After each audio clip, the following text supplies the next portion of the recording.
రీసెంట్‌గా రిజర్వ్ చేసిన జడ్జిమెంట్‌ని supreme court release చేసి ప్రనౌన్స్ చేసిన తర్వాత అసలు ఎలక్టోరల్ బాండ్స్ అంటే ఏంటి? దాని గురించి సుప్రీంకోర్టు ఇంత సీరియస్‌గా ఎందుకు తీసుకుంది? ఎలక్టోరల్ బాండ్స్ వెనక దేశానికి జరుగుతున్నటువంటి అన్యాయం గాని, న్యాయం గాని ఏంటి? అనే విషయం మీద చాలామంది అడుగుతున్నారు. దాని గురించి వీడియో చేస్తున్నా. ఎలక్టోరల్ బాండ్స్ అంటే అవి ఒక రకమైనటువంటి ప్రామిసరీ నోట్లు లాంటివి. ఎవరి దగ్గరికన్నా మనం డబ్బులు ఇచ్చినప్పుడు నేను ఒక వ్యక్తికి ఒక 10,000, 20,000 ఇస్తే వాళ్ళ దగ్గర ఒక ప్రామిసరీ నోట్ తీసుకుని దాని మీద సంతకం పెట్టించుకుని నేను ఒక 20,000 ఇచ్చాను అనుకుందాం ఎగ్జాంపుల్. ఇది లీగల్. రేపొద్దున అతను 20,000 ఇవ్వకపోతే నేను కోర్టులో కేసు వేయొచ్చు, అతన్ని లీగల్గా ఇబ్బంది పెట్టొచ్చు. సో అటువంటివే ఈ ఎలక్టోరల్ బాండ్స్. నిజం చెప్పాలంటే ఇప్పుడు ఈ ఎలక్టోరల్ బాండ్స్ అవి రావడానికి ముందు 2018 అంతకంటే ముందు పరిస్థితుల్ని మనం ఒకసారి 15 కంటే ముందు సంగతి మనం ఒకసారి చూస్తే ఒక రాజకీయ పార్టీకి ఒక బిజినెస్ మ్యానో లేకపోతే మీలాంటి వాళ్ళు నాలాంటి వాళ్ళు డబ్బులు ఇస్తారు. నేను 10,000 ఇస్తాను, ఒక కంపెనీ ఒక 100 కోట్లు ఇవ్వచ్చు.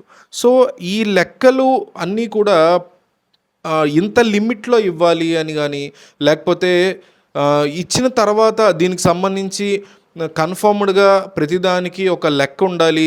ఇంతమంది ఇంతవరకు ఇంతే ఇవ్వాలి. ఇప్పుడు ఒక కంపెనీ ఉంది 100 కోట్లే ఇవ్వాలి, ఒక వ్యక్తి 1,00,000 2,00,000 మించి ఇవ్వకూడదు పర్ ఇండివిజువల్ అనేటువంటి రూల్స్ అన్నీ ఉండేవి.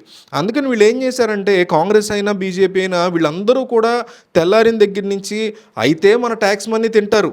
మనం ట్యాక్స్ కడుతూ ఉంటే కాంగ్రెస్ అయినా బీజేపీ అయినా జగన్మోహన్ రెడ్డి అయినా కేసీఆర్ అయినా రేవంత్ రెడ్డి అయినా చంద్రబాబు అయినా పవన్ కళ్యాణ్ అయినా ఆయన ఇంకా సీఎం అవ్వలేదు కాబట్టి ఎగ్జాంపుల్ మన ట్యాక్స్ మనీ తింటారు. అందులో వచ్చినటువంటి డబ్బులు కొంత మన ముఖాన్ని కొట్టి మిగతా ఎక్కువ డబ్బులు వాళ్ళు తింటారు, వాళ్ళు వెనకేసుకుంటారు, మళ్ళీ మన ఓట్లు కొనడానికి ఆ డబ్బులను వాడతారు. ఇందుకే బతుకుతారు రాజకీయ నాయకుల జీవితం అంతా.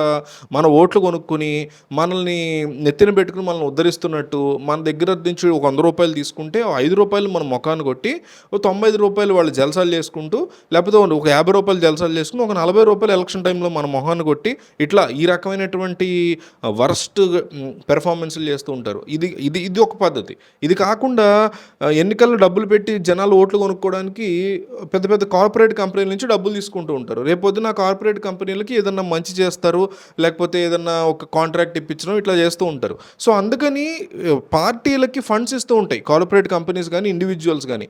ఇట్లా ఇస్తున్నటువంటి క్రమంలో లిమిట్ పెట్టేశారు, లిమిట్ ఉంది అనే ఉద్దేశంతో ఎలక్టోరల్ బాండ్స్ అని ఒక ఒక గొప్ప అంశాన్ని వీళ్ళు కనుగొన్నారు.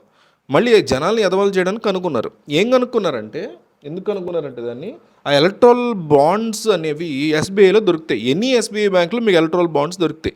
ఆ బాండ్ని కొనుక్కున్నప్పుడు నేను వెళ్ళి ఒక ఎస్బీఐలో 10,000 విలువైన ఒక్కొక్క బాండ్ 10,000 ఉందనుకుందాం. అట్లాంటివి ఒక 10-20 బాండ్లు కొన్నా అంటే 2,00,000 2,00,000 వర్త్ 2,00,000 ఇచ్చి 20 బాండ్స్ నేను తీసుకున్నా. నేను ఇప్పుడు ఈ బాండ్స్ తీసుకెళ్ళి ఒక పార్టీకి ఇచ్చా, ఒక పొలిటికల్ పార్టీకి ఇచ్చా, ఎనీ పార్టీ ఇచ్చి నేను మీకు పార్టీకి ఫండ్ ఇస్తున్నాను ఎలక్ట్రల్ బాండ్ రూపంలో మీరు పార్టీ కార్యక్రమాలకు ఉపయోగించుకోండి అని ఇచ్చేసా. అంటే 2,00,000 రూపాయలు ఇచ్చినట్టు. ఈ 2,00,000 ఎవడిచ్చాడు అనేది బయట పెట్టకుండా వీళ్ళు ఒక చట్టాన్ని రూపొందించుకున్నారు. ఈ కాంగ్రెస్ బీజేపీ ఒక చట్టాన్ని రూపొందించారు.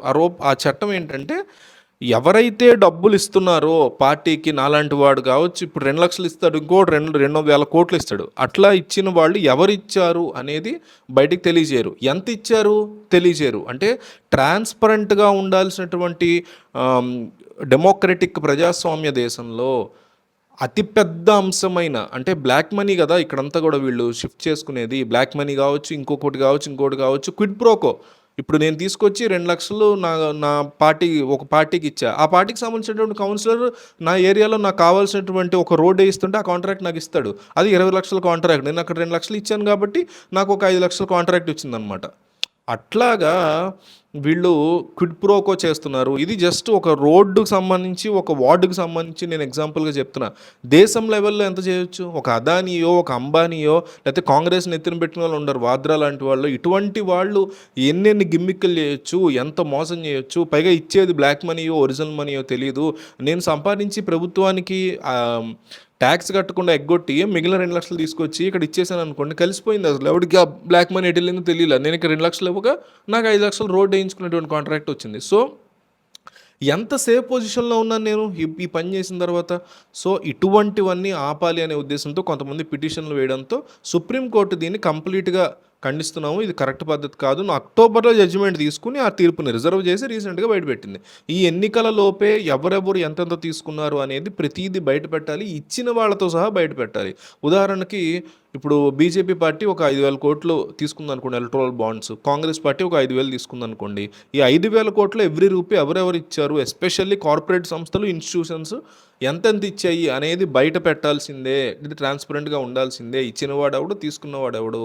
ఎందుకంటే ఇచ్చినవాడెవడో తెలియపోయేసరికి వెనక నుంచి వాడు ఇచ్చినవాడెవడో వీళ్ళకి తెలుసు. తీసుకున్న వాళ్ళకి తెలుసు. బట్ ప్రపంచానికి తెలీదు, ప్రజలకి తెలీదు.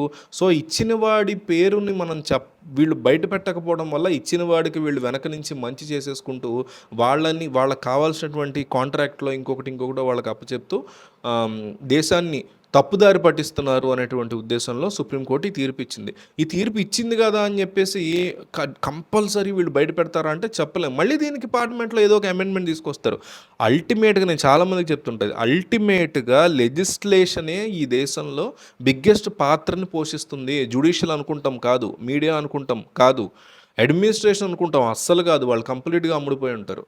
లెజిస్లేటివ్ సెక్షన్ మాత్రమే ఈ దేశంలో డెసిషన్ మేకింగ్ ఉంటుంది. లెజిస్లేషన్ కింద అడ్మినిస్ట్రేషన్ ఉంటుంది. మీడియా ఎప్పుడో అమ్ముడిపోయింది. జ్యుడిషియల్ సిస్టమ్ అత్యంత వరస్ట్గా ఉంది.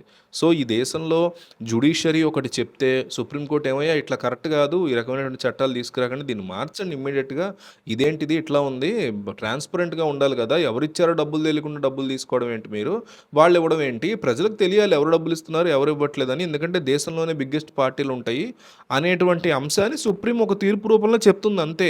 ఆ తీర్పును అంగీకరించి ఆ మార్గదర్శకాలని పట్టించుకుని పార్లమెంట్లో ఒక కొత్త చట్టానికి సంబంధించిన అమెండ్మెంట్ తీసుకురావాలి. ఆల్రెడీ ఒక చట్టం ఉంది, 2017 ఆర్థిక చట్టం ఉంది. దానికి సవరణ చేసి ట్రాన్స్పరెన్సీగా ఉండాలని పెట్టారు. సో, ఆ సవరణని రివర్స్ చేయాలి.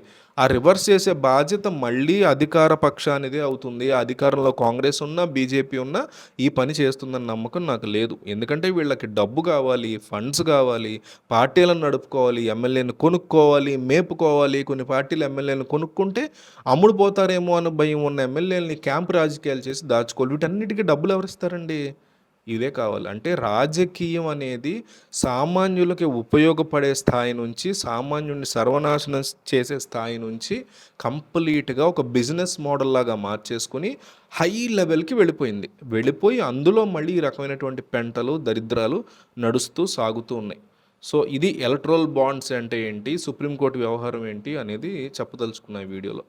సో, ఈ వీడియో మీద మీకు చాలామందికి ఐడియా ఉండదు ఎలక్ట్రల్ బాండ్స్ అంటే ఏంటి, అసలు దీని కథ ఏంటి, ఈ వ్యవహారం ఏంటి అని. సో, అందరికీ తెలిసేలాగా ఈ వీడియోని వాట్సాప్ స్టేటస్లో పెట్టుకోండి. తద్వారా చాలామందికి ఇన్ఫర్మేషన్ వస్తుంది.